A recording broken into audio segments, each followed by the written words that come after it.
Welcome to the E-commerce Badassery Podcast, the place for scrappy entrepreneurs who want to learn actionable steps and strategies to grow the traffic, sales, and profit in your e-commerce business. I'm your host, Jessica Totillo-Coster, a 20-year retail veteran and former brick-and-mortar boutique owner who spent 3 years as the only employee of a 7-figure online store. That shit was crazy.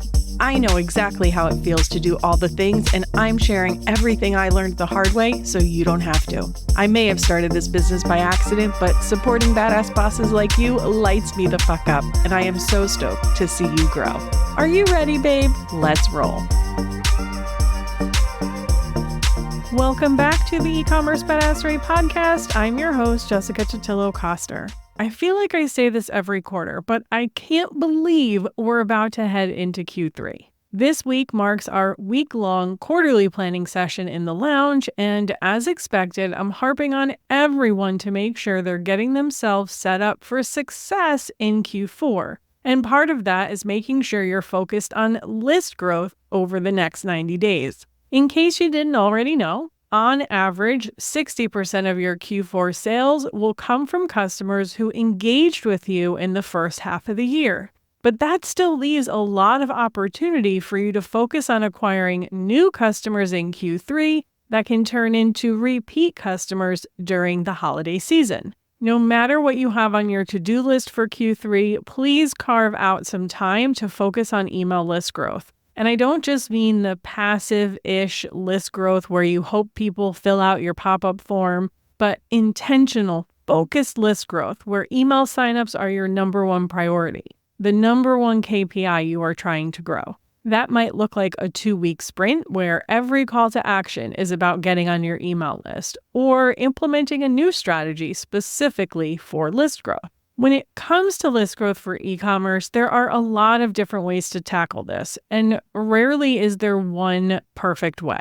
You'll likely find the most success when you're layering multiple strategies together. So I want you to consider today's episode as a companion to episode 43, where I go into some more specifics about the different ways you can grow your list, and I'll stick a link in the show notes for you. But my goal for today is to show you how you can layer the list growth strategies together, how to optimize each of them, and then give you a general framework for when and how to promote them. Because just like your product assortment, if you're trying to promote them all at the same time, it's going to be a struggle for you and confusing for your audience. Now, in order to do this well, you need to craft a well-intentioned email list growth strategy. And that takes more than just throwing up a pop-up and hoping for the best. There are a few elements that I want you to keep in mind as you're building this out. And if you've never sat down to map out your list growth strategy before, I recommend you grab a pen and paper to do that. So the first question is, what are you giving them in exchange for their email address? This could be a discount, a PDF download, a product recommendations quiz, a drawing for a monthly gift card. You're likely going to have more than one way someone can opt into your list, and you probably should. For example, discounts are really great for people who already know they want to buy from you. But if someone is still discovering you and trying to decide what they want, a discount code that expires in 7 days might not be super effective. The next question is, what does the follow-up to this list growth strategy look like? Anything that is discount related can easily go into a traditional welcome series. But what about quiz takers or someone who downloads an informational PDF? Just sending them a discount without much additional information, probably not going to work super well. To make this truly impactful, you'll want to create a bit of a different journey depending on how they came into your list in the first place. Next up, how are you going to drive traffic to this offer? It's not enough to just hope people land on your website and fill out your pop-up, right? Or click the link in your Instagram bio. You have to be proactive about promoting these offers, whatever they are, and driving traffic to them. Just like your number one job is basically to drive traffic to your e-commerce website overall. The last question is, what is the actual sign-up mechanism for this offer? Is it a pop-up on your website? Is it a landing page with an embedded form? Is it part of the software? For example, if you're utilizing a quiz, that email sign up will happen through your quiz platform. If you're going to use a tool like ManyChat to grow your list on Instagram, that sign up is going to happen in the Instagram DMs. The mechanism you use will be highly dependent on the offer and how you're driving traffic. But you might also have multiple mechanisms for the same opt-in. For example, let's say you have a 20% discount on their first purchase. You might have a traditional welcome pop-up with that offer for anyone who lands on your website. You might also have a landing page with an embedded form that you add to your link in bio on Instagram so they don't have to wait for your pop-up to appear. But you might also utilize a tool like ManyChat so the Instagram user can opt into your email list without ever leaving the Instagram platform. So to really bring this home, let's build an email list building strategy together so you can see how I would optimize this and layer it all together in a strategic plan. And we're going to do this for a skincare brand. So this skincare brand focuses on people who struggle with acne. The main marketing channels are organic Instagram and paid Meta ads. We have 3 different opt-ins, each with a unique welcome series based on how that subscriber came in, and a few mechanisms for signups based on where the traffic came from. The first offer is a discount offer. This is promoted on the welcome pop-up, a landing page with an embedded form, which is featured in our link in bio on Instagram, and we have a ManyChat flow that promotes this discount code. The welcome flow for this offer leads with the discount while featuring the best-selling products and the easiest yeses. If they don't convert during the initial welcome flow, we send them a follow-up flow encouraging them to take the product recommendations quiz. The product recommendations quiz is also featured in our link in bio on Instagram. It's in our navigation menu. And we have a ManyChat automation to send people the link directly to the quiz. Because the quiz is really about helping the customer make a buying decision, we also share it in our checkout abandonment flow for first-time customers. The welcome flow for quiz takers also includes a discount, but it offers more tailored products and educational information based on what we learned about them through their quiz answers. We also have a PDF download offer. The educational PDF download is focused on a very specific strategy for managing acne and promotes a specific product to help the subscriber implement that strategy. In addition to the landing page we direct people to from social, we also feature this download in a few blog posts that speak to the common causes of acne this strategy aims to relieve. Our initial welcome series is also focused on this specific strategy. We don't want to give the subscriber too much information as they might get overwhelmed. Instead, consider this welcome flow as a deep dive into this one strategy and one product. It's almost as if we're a one-product store. Like our discount flow, if they don't convert, we recommend they take the product recommendations quiz so we can send them more tailored information. Another list strategy we're going to use is the pre-launch offer. Whether it's for a new product, a new collection, or just a big promotion like Black Friday, we're going to layer in some pre-launch events as well. This is my favorite way to grow your email list with people who really want what you sell. You can check out episode 235 for the details on that process. Now, this particular business, we don't have an in-person presence, and that's because I'm just making all of this up. If you have any sort of in-person component to your business, you're going to want to leverage that as an opportunity to grow your email list too. Check out episode 158 for more details on collecting email signups at in-person events. If you have a brick and mortar store, the easiest way to collect email addresses is during the checkout process when you're ringing up the customer. This one is going to take a bit of training with your staff to make sure they're asking and properly marking those customers as opted in to receive email marketing, but it is an absolute must-do, and it is worth your time to train and retrain, which I promise you will have to do.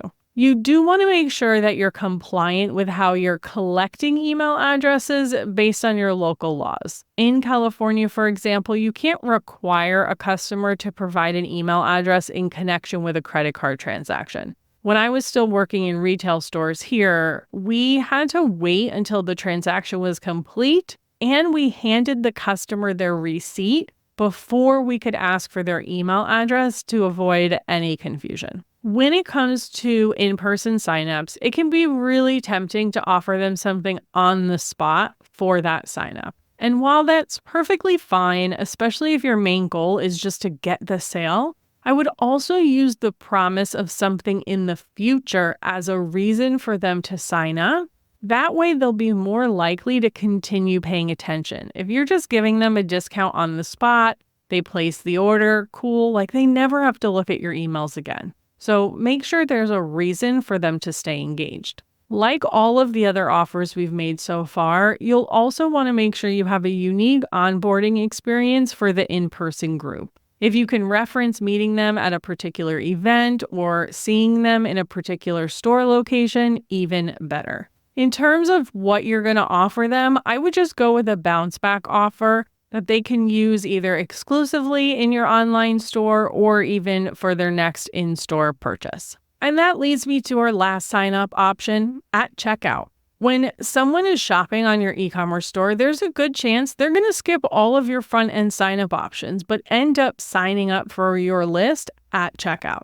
In this case, you'll also want to have a unique post-purchase series for this group so you can tailor the content to them as much as possible. I also recommend including some brand intro content in the post-purchase flow, just in case they never go through the regular welcome flow. Now that you know what your offers are and you have your sign-up mechanisms and follow-up flows all dialed in, now it's time to promote these offers. Of course, your pop-up, links in your Instagram bio or navigation, and your blog post feature signups are all evergreen and always working for you. Yes, you'll want to pop in on them periodically to check their conversion and see if you need to tweak anything, but you can essentially rest assured that they're working for you on autopilot. But as we know, we can't just sit back passively and hope people take action. Some people will, and that's awesome, but most people won't. So it's your job to intentionally drive traffic to these offers, whether organically through social media and other marketing efforts like collaborations or through paid advertising. If you're going to use paid ads to drive traffic to your store, as a product-based business, I recommend you focus on creating an evergreen conversion ad with the goal of bringing you paying customers. While you've heard me talk about using ads for lead generation on this podcast, it's not something I recommend in 2024. Yes, it still does work for some e-commerce brands, but at the end of the day, your goal is to sell products, so it's not my first recommendation. Once you've got your evergreen conversion ads dialed in, you can test out some lead generation if you really want to.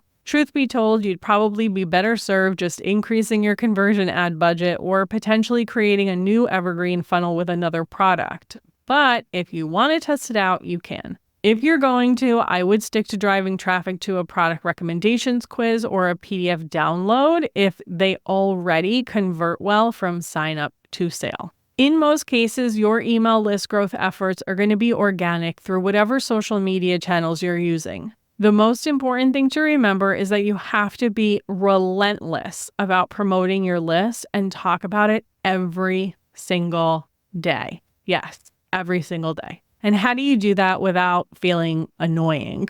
Well, first, we all, myself included, just need to get over it because not everyone will see what you post. And because this is a business and you just got to do what you got to do. But the real answer is weave it into your content strategy and mix things up. Sometimes you'll post a direct ask, and other times it'll be a bit more passive. Sometimes it will be in the feed. Sometimes it will be in stories. The goal is to align your offers with your current content strategy or create content that supports these offers. So which order you do it in is going to completely depend on your priorities for the quarter, the season of your business, the season of your customers. For example, if you have a launch happening, You know you need to work in your pre-launch early access sign-up call to action as much as humanly possible. Maybe you're running paid ads and you're seeing a lot of new follower growth. Well, in that case, you probably want to talk more about your product recommendations quiz because these are newer, colder people that need a little bit more handholding. Maybe there's a specific season in the year where your audience struggles more with the topic your PDF download covers. So in that case, you're going to want to highlight that more. So using the acne example, right? Maybe we have a PDF that talks about foods to avoid. If you're in the holiday season, this is probably something that your audience struggles with, right? Because they're surrounded by sweets and all the good sugary things. So that might be a perfect time for you to highlight this educational PDF and the alternative for them a little bit more because it's something that is on their mind right now. Maybe you sell apparel and you have a PDF download that talks about building the perfect seasonal capsule wardrobe. Well, in that case, you probably want to spend a week or two promoting that at every change in the season because you know that that's going to be top of mind for your customers. I also recommend that you do your best to focus on one offer at a time. For example, don't promote the discount one day, the quiz the next day, and then the PDF download the day after that. Instead, create 3 days worth of content where the next logical step is taking the product recommendations quiz and always promote that. Then you can do 3 days related to the topic your PDF covers and always promote that. Anytime you're promoting an individual product, promote your discount. So if they want to go buy that item, they can get it with your discount offer. You can also mix things up between your feed and your stories. So maybe you still have at least one story a day that promotes the discount sign up, regardless of what you're posting in the feed. The people watching your stories are usually your most engaged followers anyway, and they're going to be the ones most ready to purchase. No matter what you're promoting, it's going to be in your best interest to utilize a tool like ManyChat when you're trying to grow your list through social because it just converts better than saying, hey, click the link in my bio. Even the swipe up in stories doesn't really work all that well. Remember back in the day when you had to have 10,000 followers for that, and that was the milestone everyone wanted to hit, and then they released it as a story sticker for everyone, and most people were disappointed to find out it didn't really make that much of a difference. Honestly, ManyChat is where it's at. I'm going to stick my affiliate link in the show notes. It'll get you 30 days of Pro for free so you can test it out. And look, ManyChat has been around for a while, but right now it's blowing up and catching a lot of traction. There are more businesses using it, which means the consumer is getting more comfortable with it. And so if you're trying to grow your list on social media, if you're trying to sell product on social media, it really is just a must-have. Now, when it comes to growing your list on social and crafting your social content strategy and everything around these offers, at the end of the day, there are no hard and fast rules. And I know that sometimes that's disheartening, right? Like rules are just easier to follow. But ultimately, just pick what feels right for your marketing strategy at any given moment. Okay, I lied. There is one rule. Don't overthink it. Remind yourself that this is just a human on the other side looking for the outcome your product provides. Your job is to show up, let them know you have it available, and make it super easy for them to do what you're asking them to do, whether that's buy the product, get on your email list, take the product recommendations quiz, sign up for this PDF so that they can get more information. You just want to make it as easy as possible. So what are your next steps? First, I want you to audit your opt-in offers, the sign-up mechanisms, and the follow-up flows. Make sure you've got those all set up properly and optimized for each individual group. Then sit down with your content plan and plug in when it makes sense to promote which offer. And you don't have to balance it perfectly. Sometimes you're going to lean more heavily into one than you do the other, and that's fine. The more important thing is that the offer you're promoting feels like the logical next step for the content that you shared. If you've never really sat down to create a strategic content plan before, consider this your sign and snag Content Badassery if you need a structure to follow and some content prompts to get you started. I will put a link in the show notes for that. Then rinse and repeat every quarter until the end of time of you owning your business. Seriously. Running a retail business is literally rinsing and repeating the same shit over and over with a few new product launches and new unique strategies or pieces of technology sprinkled in. After 25 plus years of doing this, I promise you that is a true statement. And while that can make things seem boring, I promise you that is actually a good thing because it means that you can just hone your skill and your strategy and test and try and get better over time, and you don't have to reinvent the wheel. Again, make sure you check the full show notes for links to additional episodes to support you in your list growth journey, a few of my favorite tools, and some other resources to help you along the way. And that, my friends, is a wrap. Thank you so much for hanging out with me today, and I'll see you on the flip side. Thank you so much for listening to today's episode. If you want to learn more about growing your e-commerce business, get started with my free resource library at ecommercebadassery.com/free stuff and get an invite to the Lounge, my e-commerce marketing membership. When you're ready for one-on-one support, apply to work with me at ecommercebadassery.com/apply. Before you go, would you do me a quick favor? Leave a rating and review and tap that follow button.